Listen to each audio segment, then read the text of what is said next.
Checking into a marina or mooring field doesn't have a land-based equivalent, does it?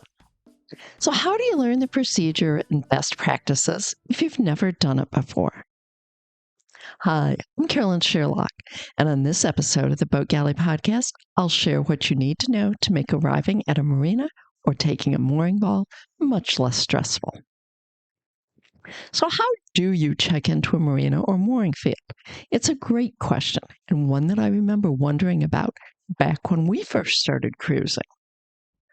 Okay, when you're headed to a new marina or mooring field, it helps to start before you even get there.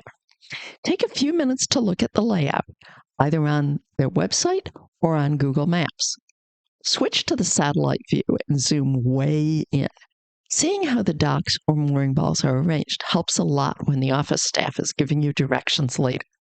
You'll already have a mental picture of where things are, and it'll make that final approach less stressful. Now, even if you have a reservation, you should always call when you're about 10 minutes away, either on the VHF or your cell phone, depending on what they prefer. This call isn't about checking in yet. It's just to get your final slip or mooring ball assignment and any last-minute details that matter for tying up. Now, if they're putting you in a slip, be sure to ask which side to put your fenders on. That one little question can save a lot of scrambling once you're close in. I also like to ask for landmarks that help me find our slip. Things like third dock on the right next to the big catamaran, or the one with the red power pedestal. And I ask whether a dockhand will be there to help, especially if conditions are windy or the fairways are tight. If someone does come to help you tie up, particularly in the U.S., a tip is customary. Depends on the size of your boat and how much help they give. But for a 34-foot sailboat, $10 to $20 in cash is typical. Think of it like tipping a bellhop who carries your bags. It's a courtesy and it's appreciated. Now, once you're securely tied up, then it's time to call the marina office back. That's when I ask where the office is, what time it closes, what documents we'll need for our check-in. For in a mooring field, I also ask where to tie up the dinghy while checking in. It's good to get that squared away before anything else. Now, before heading up, I take a minute to clean up a little bit. A full shower. I'll change into a clean shirt, run a comb through my hair. It's partly courtesy, but it helps set the tone for the interaction. Marinas deal with a lot of boaters, and looking neat tells them that you're organized and respectful. And while that arrival beer sounds awfully tempting, it's best to wait until after check-in. Things always go a little smoother if you don't smell like you've already started celebrating. Now, this is where being organized really pays off. We grab our boat documents folder, which has everything we might need. Registrations, insurance, IDs, pet records, even cruising permits when we're traveling the Bahamas. It makes check-ins so much simpler when you don't have to dig through drawers or backpacks for each piece of paper. Now, if you don't already have something like that set up, the Boat Galley's Boat Documents Organizer was designed specifically for this. Basically, I couldn't find what I wanted, so I created it. It's weather resistant, it's easy to carry, and includes handy checklists for both the U.S. and foreign cruising. It's one of those little tools that makes life afloat a little less stressful. There's a link in the show notes if you want to check it out. Now, most marinas will ask to see your boat's title or certificate of documentation, the registration, proof of insurance. Some also want identification for the captain or sometimes even everyone aboard. And if you have pets, you might be asked to show vaccination records. Sometimes there are extras too, like a cruising permit for foreign boats. I just take the entire document folder. That way I know I'll have whatever they ask for. Don't forget your wallet either. Payment is usually due at check-in.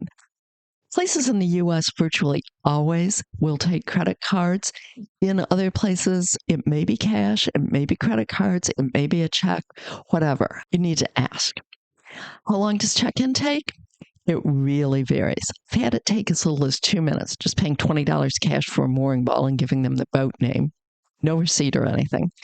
I've also had it take over an hour when there were several boats ahead of me and a less than efficient office system. I usually plan for about a half an hour, and I'm almost always done in less. Now, once the paperwork's finished, it's time to find out what's around the marina. Ask where the showers are and whether they need a key card or code. Find out where to get water, pump outs, fuel. Ask where the trash and recycling go and whether there's any restrictions, like separating glass. A lot of times you can't put any filmy plastic like trash bags into the recycling. So ask about things like that. If planning to do laundry, ask where the machines are, how much they cost, when the room's open. Get the Wi-Fi password if you need it. Find out about any other amenities, lounges, grills, swimming pools, courtesy cars, shuttles, restaurants, bars. A lot of times I'm really surprised at what all is available once I start asking a few questions. I also like to ask about social events. Many marinas host potlucks, cocktail parties, or other gatherings that are a great way to meet people and swap local knowledge. And if there's a VHF cruiser's net, find out what channel it's on and what time it happens. Those morning nets can be gold mines for finding services or hearing about things going on in town.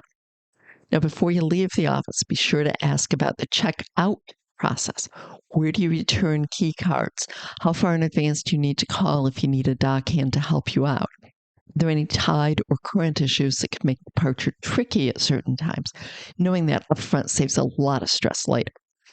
Most marinas also have some local information about the area, things like restaurants, grocery stores, marine supply stores, mechanics, divers, places to visit. If it's on a sheet of paper, grab a copy if you can. If it's just posted on a wall or a bulletin board, snap a pic with your phone so you'll have it handy. Once you've done this whole marina thing a few times, it becomes routine. You'll find your own rhythm. You call ahead, you get tied up, tidy yourself, grab your document folder, check in, ask your questions. It's part of the flow of cruising life. And the more organized and prepared you are, the smoother it all goes for you and the marina staff. That's a lot of what cruising comes down to. A collection of small systems and habits that just make life afloat easier.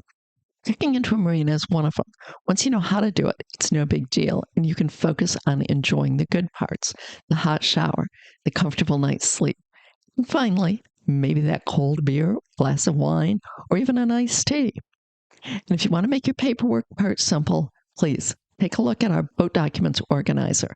The link is in the show notes, and it's a really practical tool that'll help you out. Okay. That's it for this time. Thanks for listening to the Boat Galley podcast. Feeling a little bit better about doing something new? Please tell your friends about us and be sure to subscribe for new episodes.